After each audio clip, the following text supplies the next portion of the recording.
Nah, teman-teman, buat teman-teman yang ingin belajar fotografi itu mungkin hal yang paling sederhana yang mesti diketahui itu adalah namanya segitiga exposure.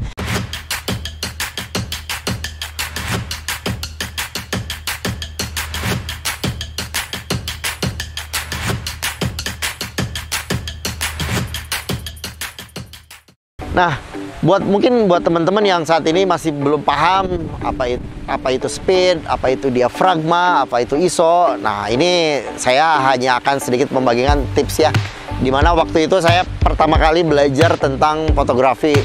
Jadi ini bisa dibilang buat saya pribadi itu adalah cara terbodoh untuk mempelajari segitiga exposure. Nah, pertama nih yang mesti teman-teman ketahui adalah pada dasarnya sistem kamera itu adalah sama dengan sistem kerja mata kita ya, dimana mata manusia itu menangkap cahaya di sekitar, menangkap objek, dimana speed itu adalah bisa diibaratkan ketika kita sedang mengedip. Nah, jadi di dalam sebuah kamera itu ada namanya shutter blade ya, shutter blade. Jadi ya mungkin teman-teman nih yang saat ini sedang megang kamera DSLR ya, terutama kamera DSLR yang ketika dipencet shutternya itu berbunyi dretek. Nah itu ada namanya shutter blade. Nah jadi itu tuh buat saya pribadi itu saya selalu menganggap bahwa ketika shutter itu dipencet itu sama aja dengan ketika kita mengedip. Jadi ketika kita mengedip, nah itu adalah shutter. Misalnya nih teman-teman melihat sebuah benda terus dilempar. Jika ngedipnya cepat, nah itu otomatis kan bendanya tuh masih bisa dilihat ya teman-teman ya. Nah tapi jika teman-teman ngedipnya tuh lama, begitu bendanya dilempar ke atas, jatuh terus teman-teman ngedipnya lama, terus baru ngebuka tuh dalam sekian detik, keburu jatuh kan, akhirnya tidak ditangkap kamera kan. Nah itu speed itu seperti itu mirip banget cara kerjanya itu menurut saya ya. Aperture sendiri itu adalah ketika mata kita tuh mengecil ataupun membesar. Biasanya nih teman-teman ya, mungkin biasanya siang hari nih teman-teman main ke luar, terus ngelihat sesuatu yang mungkin bercahaya ya. Berarti kan cahaya terlalu banyak nih.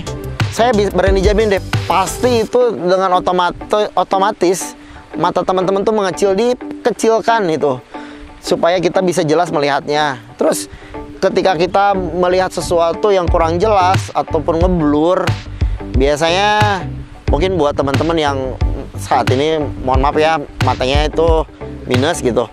Nah kalau mau melihat sesuatu pasti dikedipkan, bukan dikedipkan ya maaf, agak disipitkan, ditajemin gitu.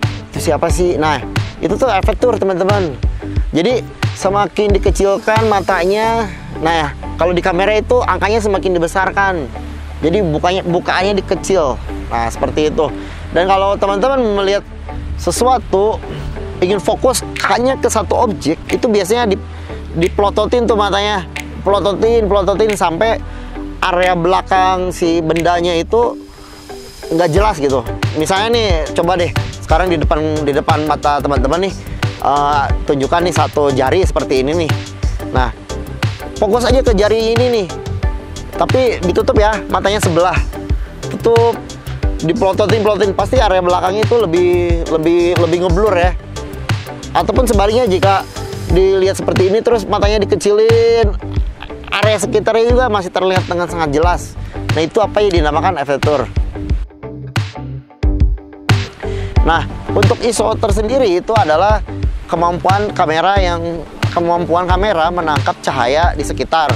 Jadi biasanya nih teman-teman ketika teman-teman pada siang hari di luar, nah kemudian terus tiba-tiba masuk ke dalam rumah, nah itu biasanya kan tiba-tiba gelap tuh.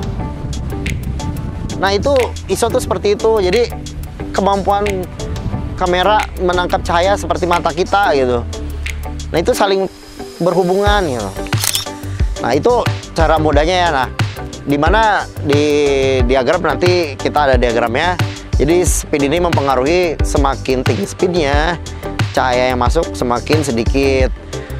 Nah semakin besar efekturnya, F-nya diafragmanya semakin besar, dalam artian itu angkanya lebih kecil ya. Nah itu cahaya yang masuknya lebih banyak. Nah kalau ISO itu lebih kecil angkanya, itu cahaya yang masuk lebih sedikit, dan itu saling berhubungan ya teman-teman. Nah untuk ISO tersendiri nih, biasanya teman-teman kan ingin membuat foto yang tajam, yang apa ya namanya itu nggak pecah gitu ya, nggak noise, nggak bintik-bintik. Nah itu ISO-nya itu kecil ya, 200. Biasanya kalau siang itu 200 atau mungkin 400, nggak apa-apa itu. Nah nanti yang lainnya menyesuaikan seperti itu.